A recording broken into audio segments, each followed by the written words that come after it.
तो स्वागत है आपका स्पोर्ट्स तक में और मैं और हिमांशु आपके सामने हाजिर हैं। आज मुकाबला है सनराइजर्स हैदराबाद और कोलकाता नाइट राइडर्स, यानी कि डिफेंडिंग चैंपियंस और सनराइजर्स हैदराबाद जो कि रनर अप थे 2024 के। प्लस आज बैटल ऑफ बिग हिटर्स भी है और एक बदले की आग भी हैदराबाद के अंदर होगी कि हम हार कर आ रहे हैं। पर दोनों की स्टोरी इस सीजन में सिमिलर जा रही है हिमांशु, क्योंकि दोनों ऐसी टीमें हैं जैसे कि मैंने आपको कहा 2024 में फाइनल में आमने सामने थी और केकेआर का वहां पर अपर हैंड रहा था और चैंपियंस भरकर जो है उभरी थी केकेआर की टीम। लेकिन इस सीजन जो है चाहे वो एसआरएच हो या केकेआर हो, दोनों जो है तीनों मैचेस खेले हैं और दोनों ने दोनों मैचेस हारे हैं और एक ही मैच जीता है, वो भी राजस्थान रॉयल्स के खिलाफ। सबसे बड़ा फैक्टर ये भी है कि दोनों ही जो टीम है ना वो पावर प्ले में अच्छा नहीं कर पाई हैं, जिसकी वजह से वो मैचेस हारे हैं। अब थोड़ा हम उसकी बात कर लेते हैं कि पिछले जो 10 मैचेस अभी हुए हैं इन दोनों के 10 में से जो एसआरएच है वो 2 ही मैच जीती है और पिछले 5 मैचों में से एसआरएच बस 1 ही मैच जीती। तो कहीं ना कहीं केकेआर का वो बड़ा फैक्टर आज देखने को हमें मिल सकता है। जी, आप आपने बहुत अच्छी बात कही और ऐसे ही अगर बात करें हेड टू हेड दोनों टीमों का किस तरह से रहा है, अगर पिछले सीजन की बात करें 2024 में 3 बार जो है ये टीमें टकराई थी और तीनों बारी जो है केकेआर का अपर हैंड रहा था। आप अपनी स्क्रीन पर देख सकते हैं और केकेआर ने जो है पहला मैच 4 रन से जीता था, उसके बाद दूसरा 8 विकेट से, उसके बाद भी ऐसे ही रहा था। तो केकेआर एसआरएच जब आमने सामने होती है तो कहीं ना कहीं केकेआर जो है हमेशा जो है प्रिवेल करती है एसआरएच के लिए। और कहीं ना कहीं आप ये देखिए कि यहाँ पर दोनों टीमों की जो इश्यूज हैं काफी सिमिलर भी है, क्योंकि अभिषेक शर्मा और ट्रेविस हेड जो कि मेन पार्ट थे लास्ट सीजन में,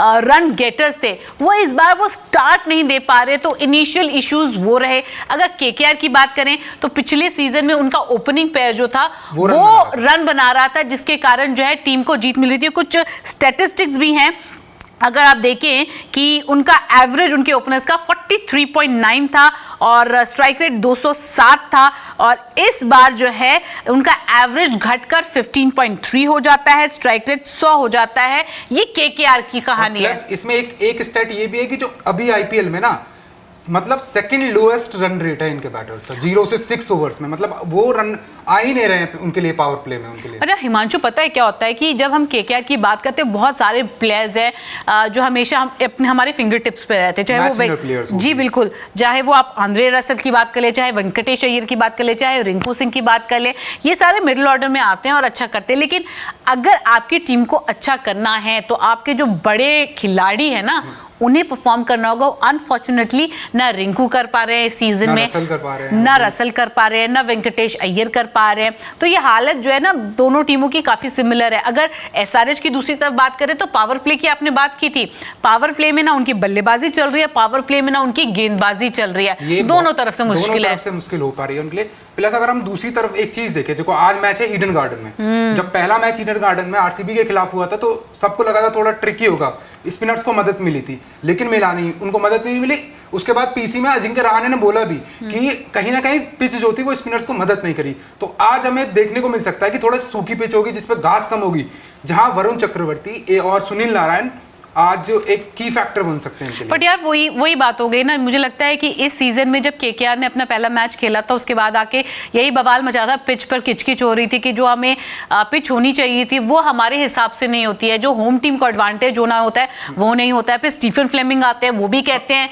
उसके बाद अब जहीर खान ने कहा कि पंजाब, ऐसा लग रहा था कि क्यूरेटर ने पंजाब किंग्स के लिए वो पिच बनाई है। चलो एक बार पहला आप आरसीबी के ईडन गार्डन में मैच खेला, आप कहते हो कि पिच नहीं थी, पर आपके बैटर्स ने क्या किया था?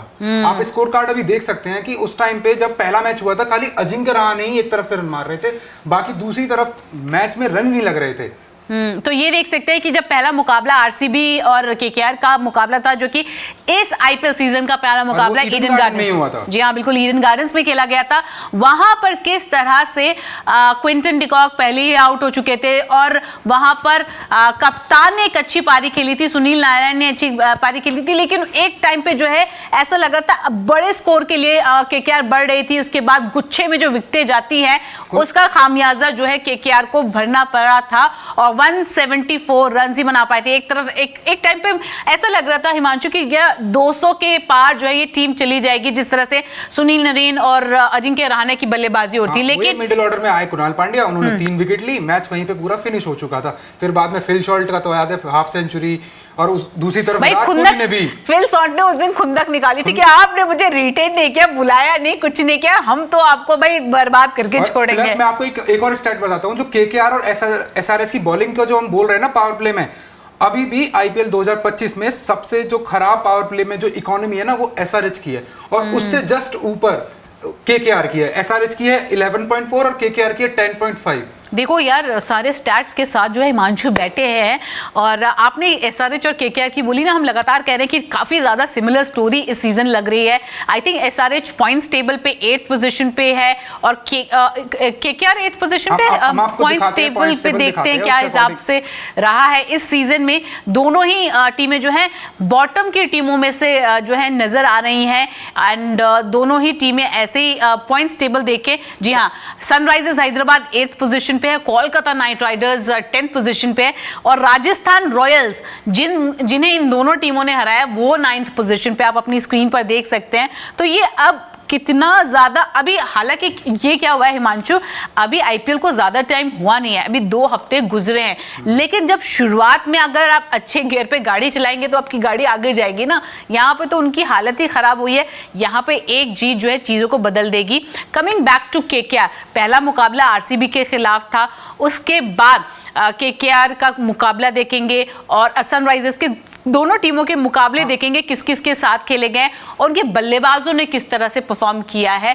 केकेआर का दूसरा मुकाबला राजस्थान रॉयल्स के साथ था, और यहां पर जो है टीम को जीत मिली थी, और यहां पे आप देखिए क्विंटन डिकॉक 97 नॉट आउट थे। ये वही फेज है जहां पर 97 ट्रेंड कर रहा था, क्योंकि पाकिस्तान न्यूजीलैंड के बल्लेबाज वहां पर 97 बना रहे थे। फिर वहां पे जी हाँ, श्रेयस अय्यर ने यहाँ पे बनाए थे, और यहाँ पे क्विंटन डिकॉक, और यहाँ पे टीम ने, हालांकि स्कोर बहुत, आप देखिए कि यहाँ पे बाकियों का जो है आने का मौका नहीं मिला था, लेकिन उसके बाद जब केकेआर दूसरा मैच, तीसरा और मैच खेलने आई थी, वहां के पर भी बल्लेबाजों ने किस तरह परफॉर्मेंस दी थी। 116 रन पर ही पूरी टीम बिखर गई थी, ना क्विंटन डिकॉक कुछ कर पाए थे, सुनील नारायण तो बिना खाता खोले चले गए थे। उस मैच के तो सबको पता ही है कि अश्विनी कुमार ने जिस तरह की बॉलिंग की थी, वो एक मतलब मैजिक स्पेल जो होता है ना, मतलब सेकंड बेस्ट आईपीएल का सबसे, उनका 4 विकेट लिए थे उन्होंने, डेब्यू बहुत अच्छा डेब्यू किया था उन्होंने अपने मैच में। भाई इसलिए तो मुंबई इंडियंस की जब स्काउट्स की बारी आती है ना भाई, यही कहते हैं कि क्या क्या टैलेंट्स लेके आते हैं, और उनमें से एक ये थे। तो यहाँ पर जो है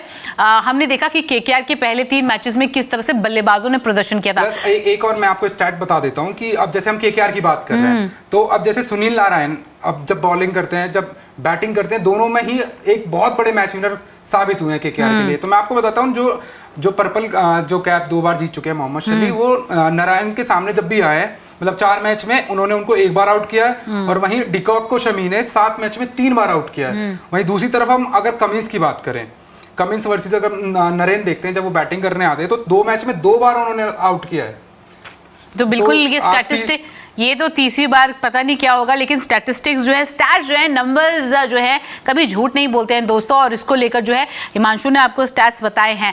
यही नंबर्स जो है काफ़ी ज़्यादा चिंताजनक है जब अभिषेक शर्मा और ट्रेविस हेड की बात करते हैं, क्योंकि पिछले सीजन जो है ये दोनों खिलाड़ी जो है एसआरएच के लिए इम्पोर्टेंट थे, दी फैक्टर थे, और इनका ना चलना जो है ये इंपॉर्टेंट फैक्टर साबित हो रहा है। आप ये भी देखिए, नीतीश कुमार रेड्डी जो पिछले सीजन 2024 में एक स्टार बनकर उभरे थे उस सीजन से, उसके बाद इंडियन टीम में उनको कॉल आती है, इंडियन टीम से वहां पे जाके बीजीटी में खेलते हैं, वहां पे भी अच्छा करते हैं। यहाँ उसी रोल में शायद अब मैं अनिकेत वर्मा को देख रही हूँ, इस बार उन्होंने किया है। अनिकेत वर्मा की एक कहानी आपको बताता हूँ, मतलब जो अनिकेत वर्मा है, उन्होंने पहले मैच में 13 बॉल में 36 रन लगाए, उसके बाद उन्होंने दूसरे मैच में 41 बॉल में 76 रन लगाए। मतलब एक नया स्टार निकल के आ रहा है उनको, और एक कॉन्फिडेंस दे रहा है। मिडिल ऑर्डर में आके वो हर तीसरी बॉल पे छक्का मारते हैं, छक्का या चौका, एक बाउंड्री मारते जरूर है। 200 से आपको मैं स्टैट्स गुरु बता देती हूँ।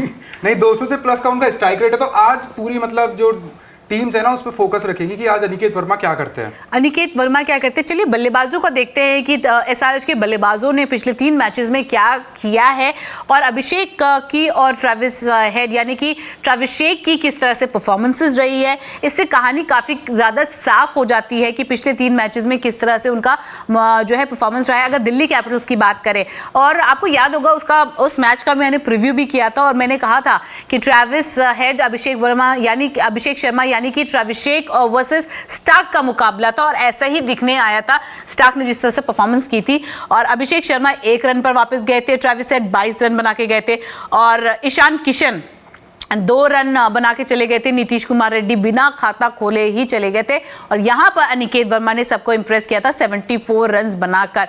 ये दिल्ली कैपिटल्स के साथ उनका मुकाबला था।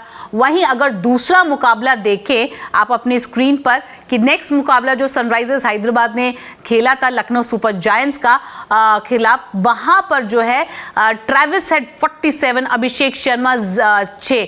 तो इंपॉर्टेंट होता है, आप ये देखिए जब ये दोनों में से एक भी खिलाड़ी अच्छा नहीं करते हैं तो सनराइजर्स हैदराबाद के लिए दोनों ही मैच जो है जो सनराइजर हैदराबाद हार गई थी। उधर लखनऊ में पूरन ने हार्ड हिटिंग करी थी और दूसरी तरफ जब डीसी का आया था तो मैकफ्रैगर ने अच्छी बैटिंग करी, पूरन ने अच्छी बैटिंग करी, तो इसकी वजह से अब नेक्स्ट मैच अगर सनराइजर्स हैदराबाद की देखें तो उसमें राजस्थान रॉयल्स के खिलाफ जो मुकाबला था और जी हाँ उसमें आप देखिए ईशान किशन 106 रन जिसकी जो इनका शायद पहला मुकाबला था, सबसे पहला मुकाबला था और एक बहुत बड़ा स्टेटमेंट ईशान किशन ने दिया था कि मैं मतलब कि जब आप फ्रेंचाइजी छोड़ते हो तो एमआई को छोड़ा उन्होंने तो कहीं ना कहीं सवाल थे कि वो टीम में से भी बाहर निकाले गए थे, तो उसके बाद पहले ही मैच में शतक मार देना एक बहुत बड़ा स्टेटमेंट था। लेकिन अब ईशान किशन को ये भी देखना होगा कि अभी T20 की टीम में उनकी एंट्री हो सकती है क्योंकि हमारे पास 3 ऑप्शन है अभी, संजू, ईशान और कहीं ना कहीं अभी आप देखो ध्रुव जोरल भी उस लाइन में लगे हुए हैं। ऋषभ पंत की आपको बैटिंग पता है कैसी चल रही है, तो अगर ये आईपीएल ईशान किशन का बहुत अच्छा जाता है तो उनकी एंट्री हो सकती है। और यहाँ पे अभिषेक शर्मा की अगर बात करें 3 मैचेस में सिर्फ 31 रन है तो उनको काफ़ी कुछ सोचना होगा इन टर्म्स ऑफ कि किस तरह से प्लानिंग करेंगे। अगर पैट कमिंस की बात करें, मोहम्मद शमी की बात करें, हर्षद पटेल की बात करें, उम्मीद यही होती है कि ये 3 मेन बॉलर्स हैं अपनी टीम के लिए। ये किस तरह से हर्षद पटेल जो 2 बार पर्पल कैप जीत चुके हैं, आपको मैं एक स्टैट और है मेरे पास उनका कि उन्होंने रसल को 4 मैच में 2 बार आउट किया है और 3 मैच में 2 बार रिंकू सिंह को भी आउट किया है। पर यहाँ पर अभी उस तरह के हर्षल पटेल नजर नहीं आ रहे यार। मुझे ना वो कि जो मतलब आंकड़े होते हैं, जो तजुर्बा होता है, वो कभी भी बाहर आ सकता है। ये तो बिल्कुल सही कहा आपने। लेकिन पैट कमिंस का जो पहले मुकाबले में जो 60 रन उनसे गए थे, उसके बाद दूसरे मुकाबले में शमी जो है और उसके बाद एडम जैम्पा, तो यहाँ पर जो है उनको अपनी जो है गेंदबाजी भी थोड़ी सी टाइट करनी होगी। और यहाँ पर एसआरएच का जो एक स्टाइल ऑफ प्ले है ना हिमांशु, काफी एग्रेसिव खेलते हैं। और वो पैट कमिंस ने खुद बोला भी ठीक है हम अपना जो प्लेइंग स्टाइल है वो चेंज नहीं करेंगे, हो सकता है हमारे बैड डेज आए, हो सकता है हम मैच हारे। वहीं हम ब्रावो की देखें, ब्रावो ने कहा कि हमारे पास 2 प्लान है, अगर हम हिटिंग करते हैं, अगर वो प्लान सक्सेस हुआ तो नहीं हुआ तो हम अपने दूसरे प्लान बी पर भी आ जाएंगे जिसमें थोड़ा रोक के खेलें, मिडिल ऑर्डर रन बनाए। ये डिफरेंस आ जाता है ना। एक तरफ जो एक कप्तान है वो कह रहा है कि भाई हम अपना एग्रेसिव स्टाइल ऑफ क्रिकेट नहीं छोड़ेंगे, दूसरा कह रहा है भाई नहीं आप जाके खेलो और उसको थोड़ा चेंज कर सकते हैं। अगर हमारी विकेट्स गिर रहे हैं तो उसका थोड़ा पेस ऑफ कहते हैं ना थोड़ा स्लो कर सकते हैं हम उसको। जी हाँ बिल्कुल। तो यहाँ पर जो है यार मेरे लिए तो दोनों टीमें मेरी फेवरेट्स है, चाहे वो KKR हो या SRH। 3 of the teams that I follow very closely in IPL is SRH, KKR and Rajasthan Royals. Unfortunately तीनों ही नीचे की टीमें हैं तो मुझे ना तीनों टीमों को फॉलो मतलब मुझे लगता है कि मैं नहीं देखूंगी तो शायद बेहतर करेगी। So I am just crossing my fingers कि यहाँ पर जो है दोनों टीमें अच्छी करें। I am very particularly fond of KKR because of Ajinkya Rahane. एक ऐसे खिलाड़ी हैं जो बहुत काम कंपोज रहते हैं, अपना जाते हैं काम करते हैं, बाकी चीज़ों से कोई फर्क नहीं पड़ता है, टीम को अच्छी तरह जेल करके चलते हैं। इसके बाद एक ऐसा अच्छा ही कप्तान उनको मिला है टीम को लीड करने के लिए। हाँ बट यार ये श्रेयस की आपने बात बोली, क्या मतलब क्या खा के जो है पंजाब किंग्स ने जो है इस बार एंट्री की है IPL में। मैं ऊपर यही बात कर रही थी और हमारी यही बात हो रही थी कि यार इस बार जो है पंजाब के शेर जो है चकदे फट्टे नब्दे गिल्ली हो जाएगी उनकी। अलग टीम दिख रही है, मतलब हर लेवल पे, मतलब batting, bowling, middle order, spinners, हर कोई परफॉर्म कर रहा है उनकी टीम। पर पता है यहाँ पे एक कप्तान की जो एक एक्सपीरियंस है ना वो बहुत मैटर करती है, मायने रखती है। और श्रेयस अय्यर में वो काबिलियत है एज अ कैप्टन टीम को इकट्ठा लेकर चलने की। और अब सिर्फ वो टीम को लेकर नहीं चलते हैं, ही लीड्स बाय द एग्जाम्पल। हमने देखा बल्लेबाजी में कैसे कर रहे हैं वो, और तारीख, अब मुझे लगता है कि जो उनकी जोड़ी है ना रिकी पॉन्टिंग के साथ, वो अच्छी बैठ रही है, मतलब फ्लेवर ऐड कर रही है उस चीज को, बिल्कुल वो जो तड़का लगा रही है। और क्योंकि दिल्ली कैपिटल्स में भी दोनों साथ में थे, अनफॉर्चुनेट था कि दिल्ली कैपिटल्स जब श्रेयस अय्यर बतौर कप्तान अच्छा कर रहे थे, they went back with Rishabh Pant, जब उनका एक्सीडेंट हुआ था फिर वो वापस जाते हैं।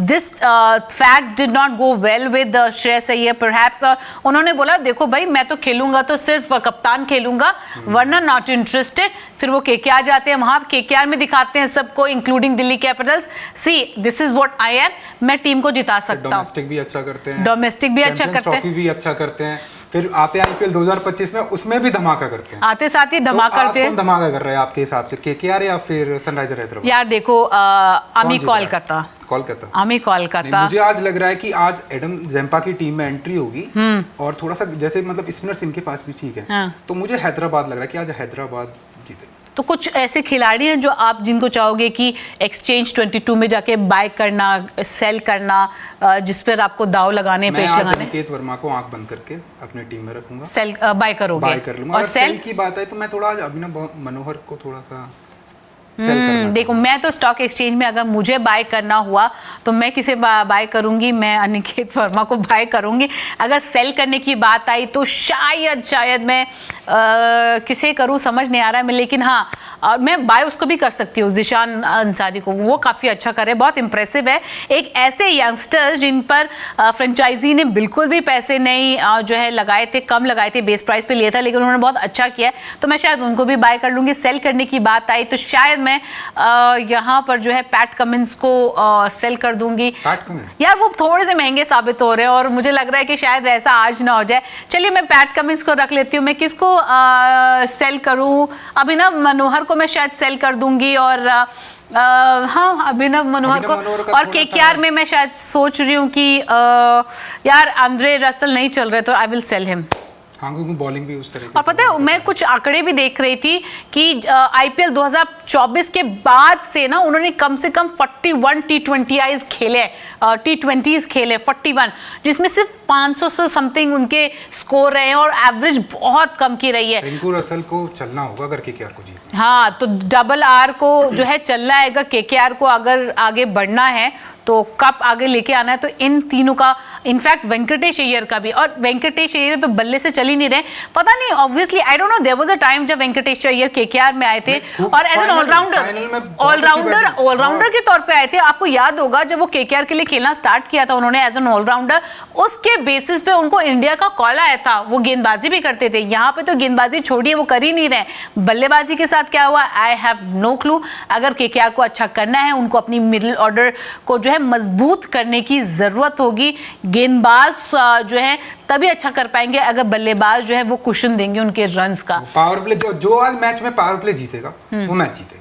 तो कह दिया इन्होंने, तो मैंने बता दिया कि मैं किसे खरीदूंगी, किसे सेल करूंगी एक्सचेंज 22 में। लेकिन इसके साथ साथ घर पे आईपीएल देखते देखते हेल्दी स्नैकिंग ऑप्शंस तो होनी चाहिए ना। अमेरिकन पिस्ताशियोज ले आइए, और इसके बाद क्या भाई बाय 1 गेट 3 फ्री भी है आपका पिज्जा हट पर, और जूशी लिशियस भी है। रेंज देखो कितने अलग अलग हैं, वो ले आओ। सारे ऑप्शंस आपको मिलेंगे, तो आप खरीद सकते हैं, खा सकते हैं, और पार्टी भी दे सकते हैं ना, पार्टी भी दे सकते हैं अपने दोस्तों को। तो चलिए अभी के लिए बस इतना ही। मुझे और हिमांशु को दीजिए इजाजत, और बहुत जल्द वापस आएंगे।